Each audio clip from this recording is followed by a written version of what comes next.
रामू के पास 2 बकरियां होतीं। वो रोजाना उन्हें चराने के लिए जंगल की ओर ले जाता और उनके पास बैठा रहता।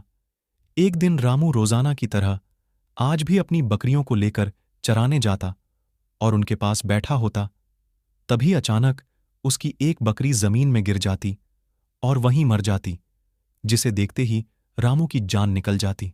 हे भगवान, ये मेरी बकरी को अचानक क्या हो गया? मेरी बकरी पर किसकी नजर लग गई? मैंने इन बकरियों को बहुत ही प्यार दुलार से पाला था।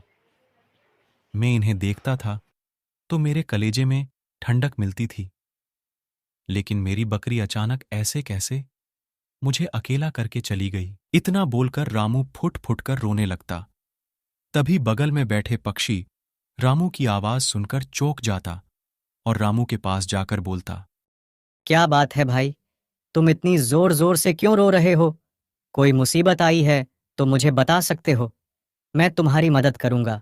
मेरी बकरी मेरी जान थी, और देखो ना, इसे क्या हो गया? ये अचानक जमीन में गिर गई और उठ ही नहीं रही है। मैं अपनी पत्नी को क्या मुंह दिखाऊंगा? कैसे बोलूंगा कि हमारी जान से भी प्यारी बकरी अब इस दुनिया में नहीं रही? तुम्हारी बातों से लग रहा है तुम अपनी बकरी को बहुत प्यार करते थे। मैंने आज तक कभी किसी को एक बकरी के लिए इतना रोते हुए नहीं देखा है। तुम चिंता नहीं करो मेरे भाई, मैं अभी अपनी जादुई शक्तियों से तुम्हारी बकरी को जीवित कर देता हूँ। क्या तुम सच बोल रहे हो? तुम मेरी बकरी को वापस से जीवित कर सकते हो? उसे मेरे पास वापस से इस दुनिया में ला सकते हो? हाँ मेरे भाई, मैं अपनी जादुई शक्तियों से अभी इसको वापस से नया जीवन देता हूँ। लेकिन इसमें एक शर्त है, अगर तुमने अपने जीवन में किसी का हक मारा होगा, बुरे कर्म किए होंगे, किसी को बेवजह सताया होगा, तो ये बकरी तुम्हें बर्बाद कर देगी। और वहीं अगर तुम्हारे कर्म अच्छे हो तो ये बकरी तुम्हारी जीवन बदल देगी।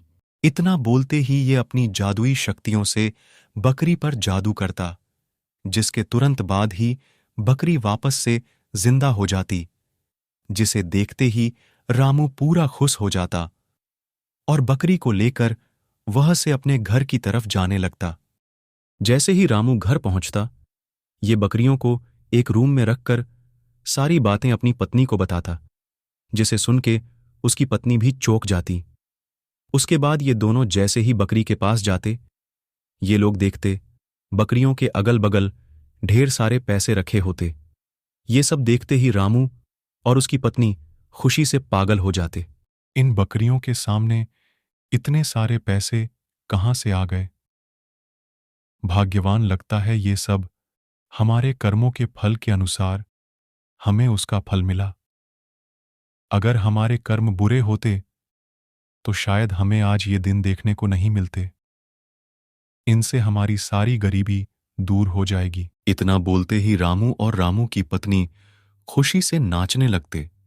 इसलिए दोस्तों, हमेशा अच्छे कर्म करो, आपके कर्म के फल भी अच्छे होंगे।